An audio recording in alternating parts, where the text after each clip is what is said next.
नमस्कार दोस्तों, ओम नमः शिवाय।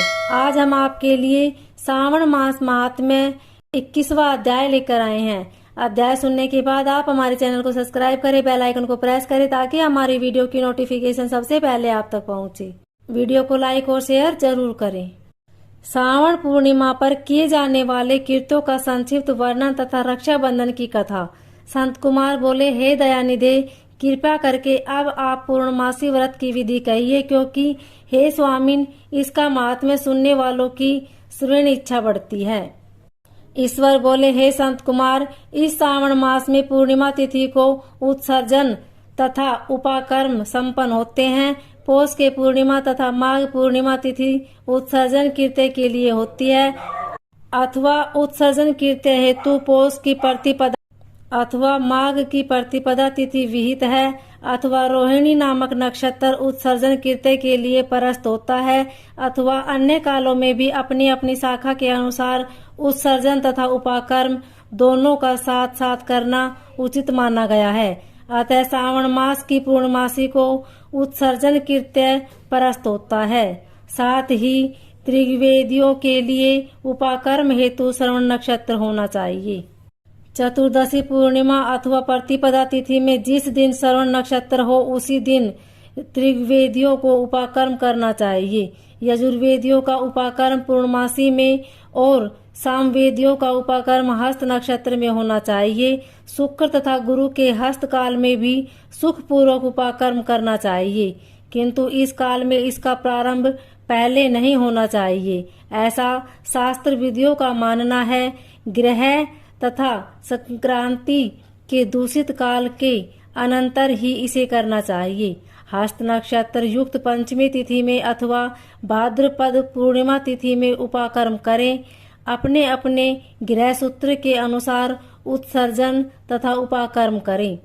अधिक मास आने पर इसे शुद्ध मास में करना चाहिए।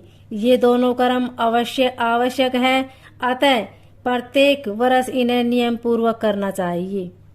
उपाकर्म की समाप्ति पर द्विजातियों के विद्यमान रहने पर स्त्रियों को सभा में सभादीप निवेदन करना चाहिए। उस दीपक को आचार्य ग्रहण करे या किसी अन्य ब्राह्मण को प्रदान कर दे। दीप की विधि इस प्रकार है। स्वर्ण, चांदी अथवा तांबे के पात्र में सेर भर गेहूं भर कर गेहूं के आटे का दीपक बनाकर उसमें उस दीपक को जलाएं। वह दीपक घी से अथवा तेल से भरा हो और 3 बत्तियों से युक्त हो। दक्षिणा तथा तांबूल सहित उस दीपक को ब्राह्मण को अर्पण कर दें। दीपक की तथा विप्र की विधिवत पूजा करके निम्न मंत्र बोले। दक्षिणा तांबूल सभादीपो युक्तम अर्पितो देवदेवस्य मम संतु मनोरथा। दक्षिणा तथा तांबूल से युक्त यह उत्तम सभादीप मैंने देव के निवेदन किया है। मेरे मनोरथ अब पूर्ण हो। सभादीप प्रदान करने से पुत्र पौत्र आदि से युक्त कुल उज्ज्वलता को प्राप्त होता है और यश के साथ निरंतर बढ़ता है। इसे करने वाली स्त्री दूसरे जन्म में देवांगनियों के समान रूप प्राप्त करती है। वह स्त्री सौभाग्यवती हो जाती है और अपने पति की अत्यधिकता प्रिय पात्र होती है। इस प्रकार 5 वर्ष तक इसे करने के पश्चात उद्यापन करना चाहिए और अपने सामर्थ्य के अनुसार भक्ति पूर्वक दक्षिणा देनी चाहिए। हे संत कुमार, यह मैंने आपसे सभादीप का शुभ महात्म्य कह दिया। उसी रात्रि में श्रवण कर्म का करना बताया गया है। इसके बाद वहीं पर सर्प बलि की जाती है। अपना अपना गृह सूत्र देखकर ये दोनों ही कृत्य करने चाहिए।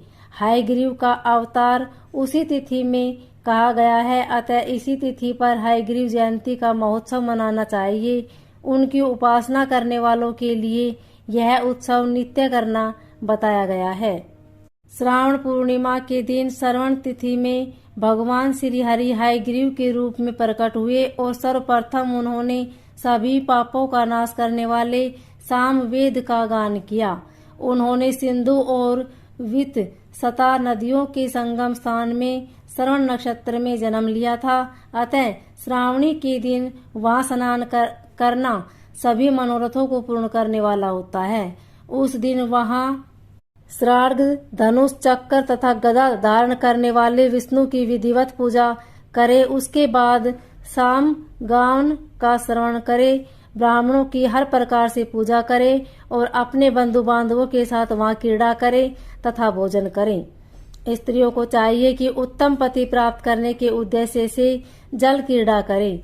उस दिन अपने अपने देश में तथा घर में इस महोत्सव को मनाना चाहिए तथा हयग्रीव की पूजा करनी चाहिए और उनके मंत्र का जप करना चाहिए। यह मंत्र इस प्रकार से है: आदि में प्रणव तथा उसके बाद नमः शब्द लगाकर बाद में भगवते धर्माय जोड़कर उसके भी बाद आत्म विशोधन शब्द की चतुर्थी विभक्ति आत्म विशोधनाएं लगानी चाहिए।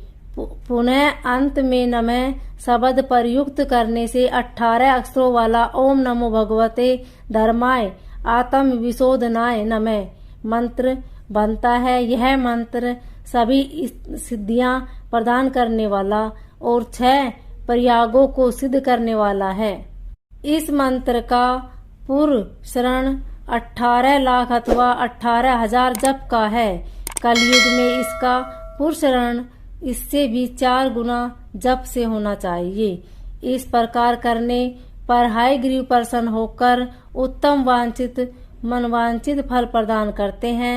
इसी पूर्णिमा के दिन रक्षाबंधन मनाया जाता है, जो सभी रोगों को दूर करने वाला तथा सभी अशुभों को नाश करने वाला है।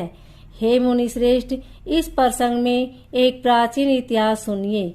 इंद्र की विजय प्राप्ति के लिए इंद्राणी ने जो किया था उसे मैं बता रहा हूँ।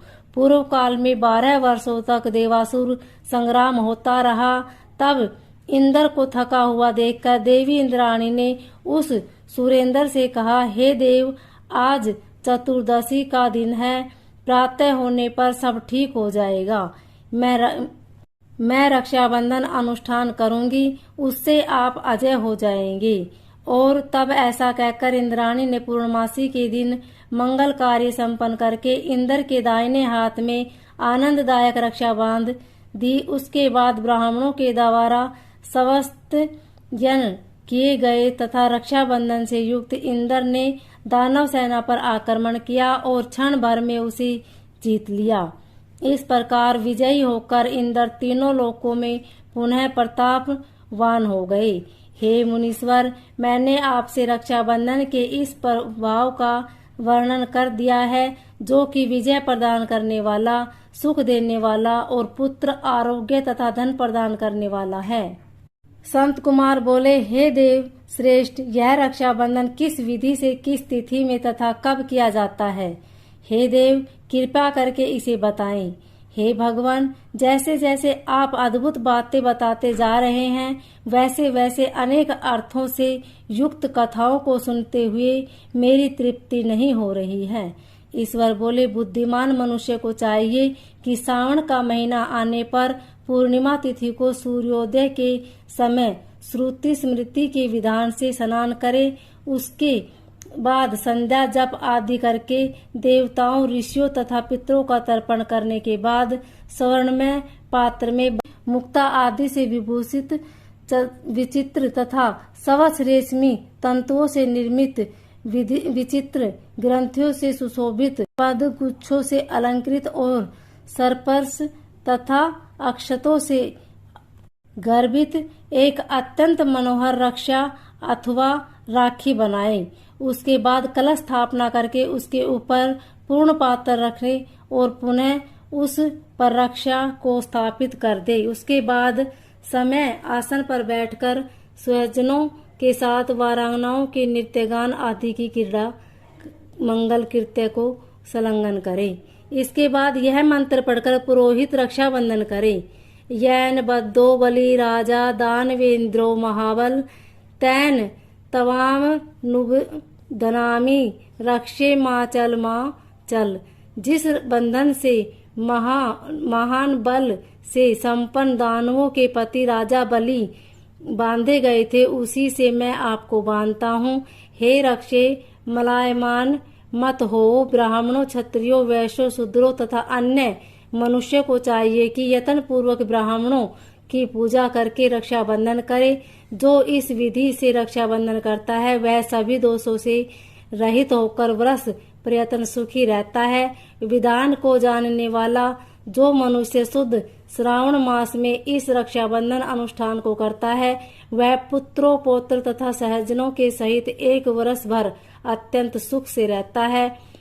उत्तम व्रत करने वालों को चाहिए कि भद्रा में रक्षाबंधन न करे, क्योंकि भद्रा में बांधी गई रक्षा विपरीत फल देने वाली होती है।